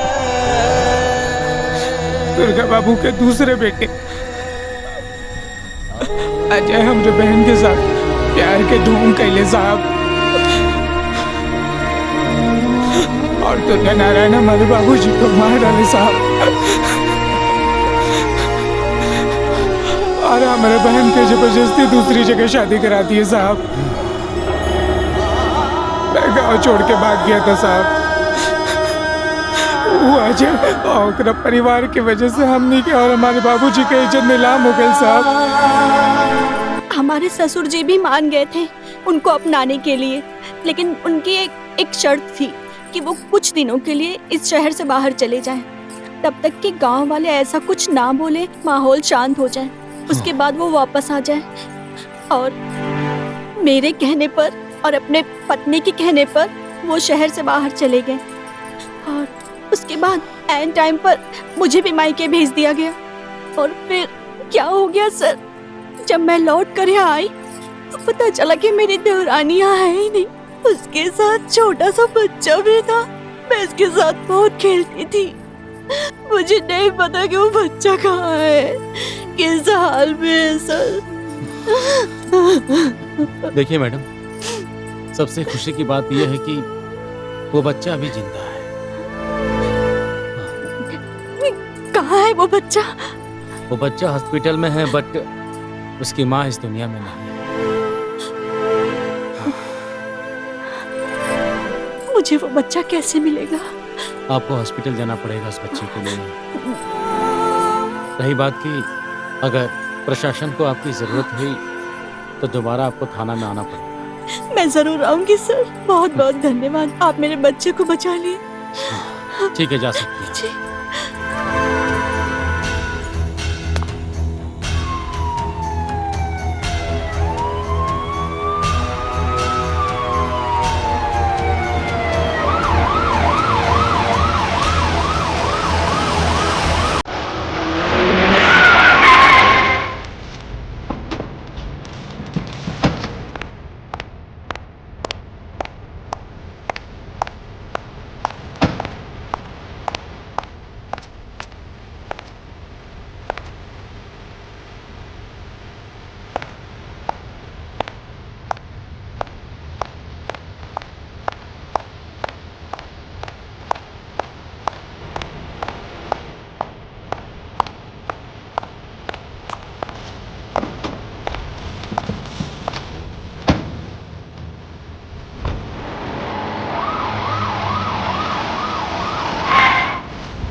अब अदालत की कार्यवाही शुरू की जाए। जी जज साहब, मैं इस केस के इन्वेस्टिगेशन ऑफिसर युवराज जी को बुलाना चाहूंगा। हाँ, इजाजत है। आइए। युवराज जी, क्या ये वही फाइल है जिसमें आपने इन्वेस्टिगेशन किया है? जी सर। ये वही फाइल है जज साहब जिसमें सारी की सारी बातें दर्ज हैं।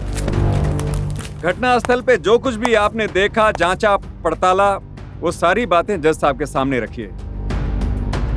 जज साहब, सबसे पहले मैं इस केस के बारे में जिस गांव में गया और गांव में जाने के बाद मैंने पूछताछ किया, लेकिन दुर्गा नारायण, अब जो भी हो, इनका दबदबा हो चाहे कुछ भी हो, इनके खिलाफ किसी ने गवाही नहीं दिया। बहुत पूछताछ करने के बाद भी किसी ने कोई जवाब नहीं दिया। उसी बीच रंजन के बारे में पता चला। मैंने इनको कॉल किया और कॉल करके पूरी घटना बताई। बताने के बाद ये थाने पे आए। आप बीती बताने के बाद इन्होंने केस दर्ज करवाया और फिर उसके बाद मैंने सारा चीज़ तफ्तीश करने के बाद, सारे सबूत इकट्ठा करने के बाद, मैंने जो उस फाइल में केस दर्ज है मैंने उसे दर्ज कर लिया। और सारा सबूत इकट्ठा करने के बाद ये मालूम हुआ कि दुर्गा नारायण जी और उनके बेटे यही दोनों हत्यारे हैं। माय लॉर्ड, मैं इन्वेस्टिगेटिंग ऑफिसर युवराज सिंह जी से कुछ सवालात करना चाहता हूं। इजाजत है। Thank you ma'am. युवराज जी, आप इस थाने में कब से हैं? वही 15 दिन से। अच्छा, 15 दिन से। जी। आपका तबादला हुआ है कि आप बुलाए गए हैं? देखिए, बुलाए तो कम ही जाता है, तबादला ज्यादा होता है। अच्छा अच्छा अच्छा। तो क्या आपने हत्यारों को रंगे हाथों पकड़ा है? नहीं सर। अच्छा अच्छा। माय लॉर्ड, उस फाइल में जो भी इन्होंने रिपोर्ट दिया है आपको, वो एकदम मनगढ़ंत है। इनको जो भी कही कहानी सुनाया है इस रंजन ने, वो सब उसमें मेंशन करके और आपके सामने प्रेजेंट कर दिया है। माय लॉर्ड, मैं इस केस से जुड़े एक अहम आदमी रंजन को कटघरे में बुलाना चाहता हूं। इजाजत है। Thank you. जी।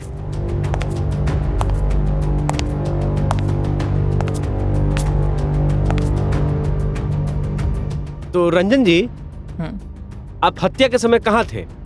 जी, हम पिछले 1.5 साल से गुजरात गए थे।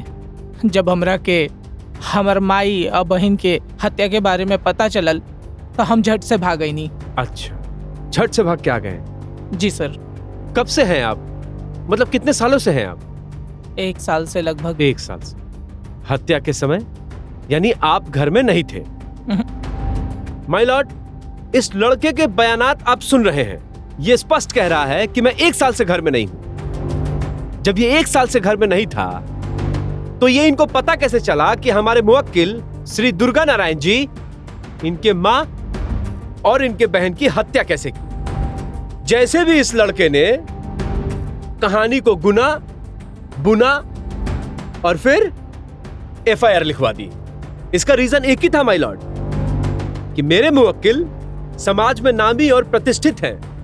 उनके पास बहुत सारे पैसे हैं।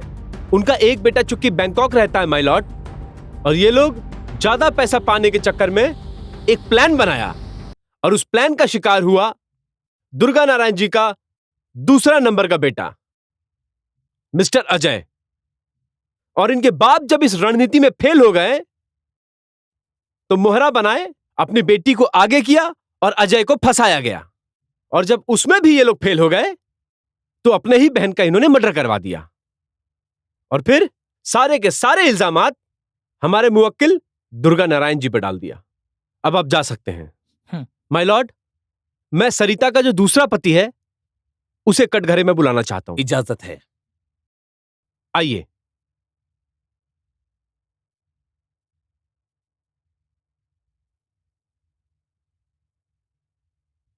तो सरिता से आपकी शादी हुई थी? जी। आपने क्यों छोड़ दिया उसे? जज साहब, शादी के बाद से हमार पत्नी की अचानक से तबीयत खराब होए लागल और हम डॉक्टर के लेके घरे आईनी। डॉक्टर साहब के रिपोर्ट के अनुसार हमार पत्नी 3 महीना के पेट से रहली। यही खातिर हम ओके छोड़ देनी। छोड़ देहलन? जी। माय लॉर्ड, इनकी बातों से साफ जाहिर होता है कि सरिता चरित्रहीन है।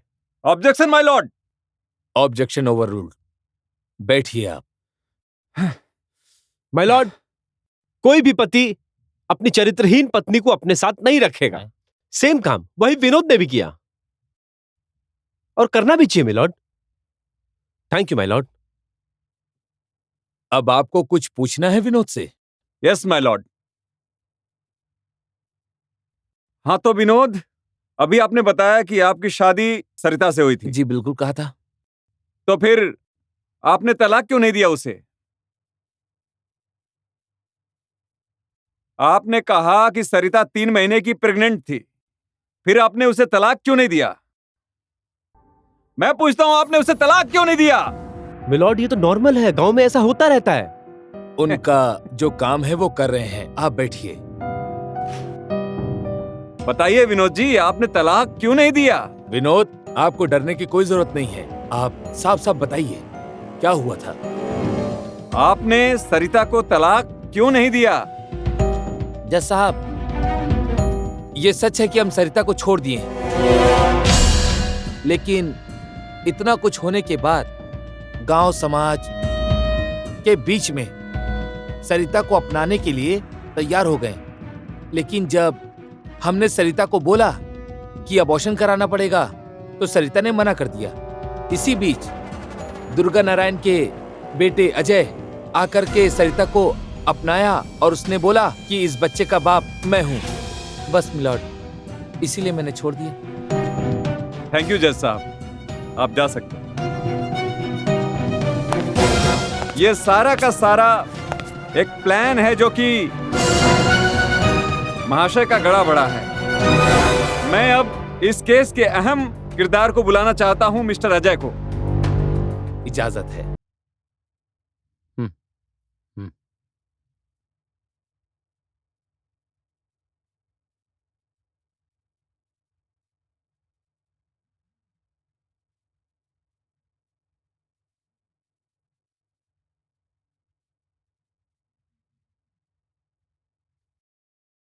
तो मिस्टर अजय जी, क्या आप बताएंगे कि सरिता से किस तरह का आपका संबंध था? मेरा मतलब है कि वो आपकी प्रेमिका थी, उसके साथ आप अय्यासी करते थे, या फिर आपकी वो बीवी थी?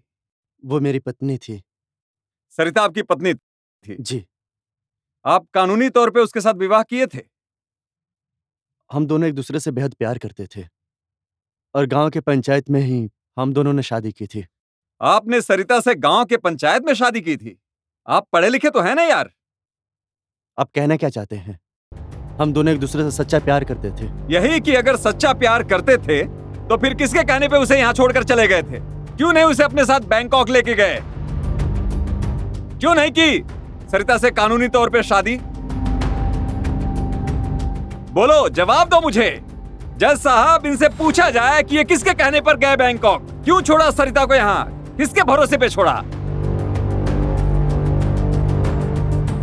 मेरा छोटा छोटा काम मेरे बाबूजी को पसंद नहीं होता था, इसीलिए उन्होंने मुझे बैंकॉक जाने के लिए बोला और मैंने जाने के लिए मना कर दिया।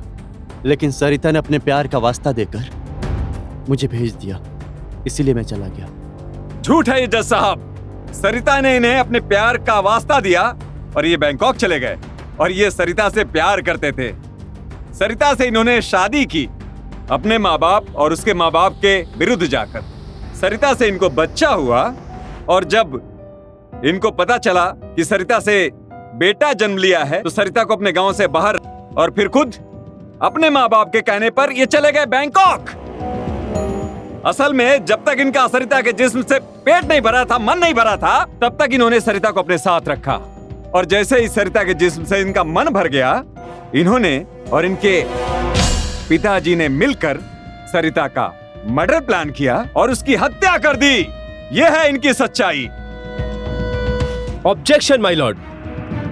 मेरे काबिल मित्र जो हैं, वो मेन मुद्दे पर तो आए ही नहीं। मैं अजय से कुछ सवालात करना चाहता हूं माय लॉर्ड। अच्छा, इजाजत है आप। धन्यवाद। तो मिस्टर अजय जी, हत्या के समय आप कहां थे?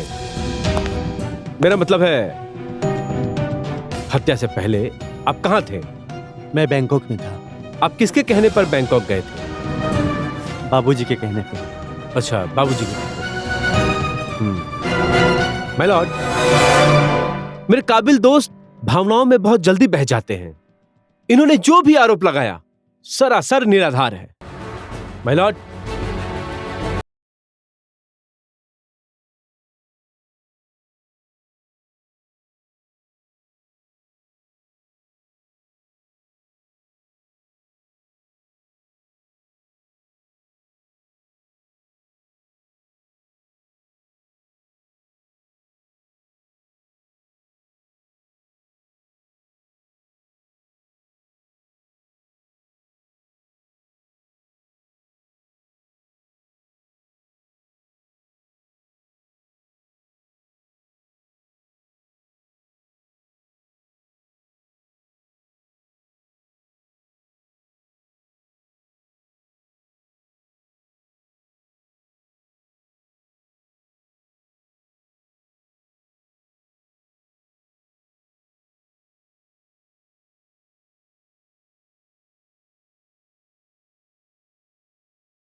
इन्होंने और इनके पिताजी ने मिलकर और इनके पिताजी जैसे ही सरिता के जिसकी हत्या कर दी, इन्होंने उसकी हत्या कर दी, जैसे ही सरिता के जिसकी और जैसे सरिता के जिसकी हत्या कर दी, इन्होंने और इनके पिताजी ने मिलकर और उसकी हत्या कर दी और उसकी हत्या कर दी।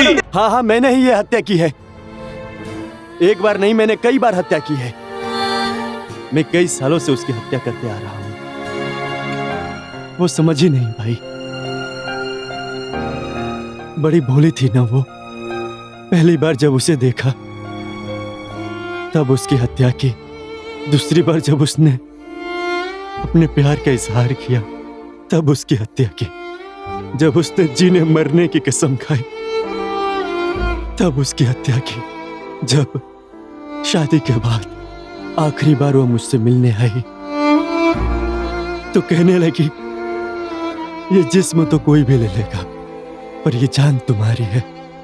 लेकिन जान तो वो देकर चली गई, लेकिन मैं लाचार होकर उसे बचा नहीं पाया और मेरी लाचारी ने उसकी हत्या कर दी।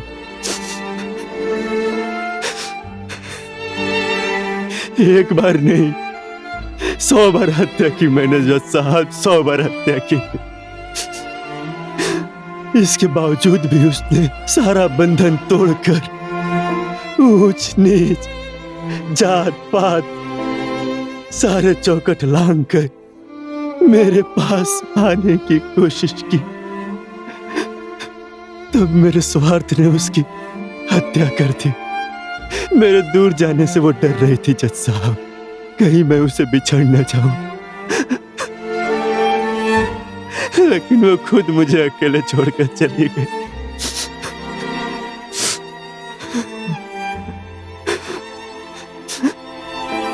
लेकिन उसे किसने मारा पर ये तो मैं नहीं जानता जज साहब। लेकिन सरिता का असली गुनहगार मैं हूं जज साहब। मैंने मारा है उसे। मेरे प्यार ने मारा है उसे। वो पागल मुझसे जिंदगी भर प्यार करती रही और बदले में मैंने उससे क्या दिया? मौत। जज साहब, मैंने मौत दिया जज साहब। जज साहब, मैंने मारा है उसे जज साहब। मैं हूं उसका हत्यारा। मैं हूं हत्यारा जज साहब। मैंने मारा है उसे। जज साहब, मैंने मारा है। मैंने अपने सरिता को मार डाला जज साहब। जज साहब, मैंने अपने सरिता को मार डाला जज साहब। जज साहब, मैंने मार दिया सरिता को जज साहब। असली गुनहगार मैं हूँ जज साहब। मुझे सजा दीजिए जज साहब, मुझे सजा दीजिए। सबूतों और गवाहों को मद्देनजर रखते हुए ये अदालत इस नतीजे पर आपको जो कुछ भी कहना है कटघरे में आके कहिए।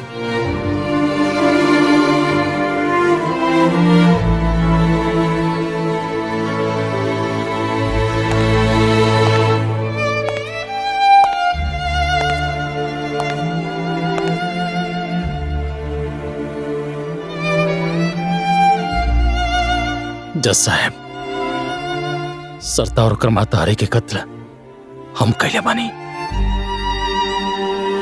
हम अपना घमंड में इतना अंधा हो गए नहीं कि अपना परिवार के सुख चैन भी बर्बाद कर देनी। जज साहब, अजय और सरता था एक दूसरे से प्यार करत रहे, एक दूसरे के साथ जिए मरे के चाहत रहे। लेकिन हम अपना घमंड में अंधा के पट्टी ऐसा अपना आंख में बंधने कि सब कुछ तबाह कर देने। हम और हमारा जीत बेटा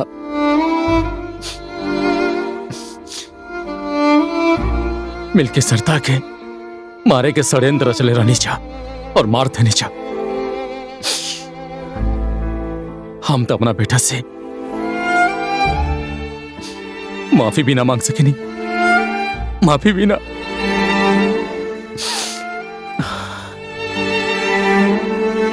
जज साहब,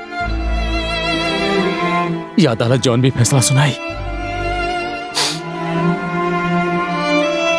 हमरा मंजूर बा। 1 मिनट जज साहब। जो भी कहना है आगे आके कहिए।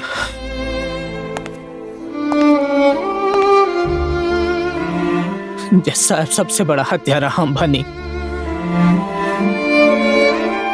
हमार पिताजी और हमार भाई सब क्यों बेकसूर बा। अरे हमरा पिताजी के विचार के मिसाल तो पूरा जवार देला जज साहब। संत विचारधारा के आदमी हैं। हमने के शुरू से बहुत बढ़िया संस्कार के साथ लालन पालन कैनी। हमार 2 भाई पिताजी के दिखावल रास्ता पे चल देलन, लेकिन हम एगो अलग हो गई नी। ऊंच नीच, जात पात के भेदभाव देखा के बाबूजी के हमेशा उकसावत रहनी। सच पूछी तो अपना भाई के जीवन में आग लगावे वाला सबसे बड़ मुजरिम हम बानी। सरिता के गुनहगार हम बानी। सरिता के मर्डर हम कैले बानी जज साहब। हमार बाबूजी और हमार भाई बेकसूर बानी लोगिन। रौरा जवन सजा देवे के बा प्लीज हमरा के दी।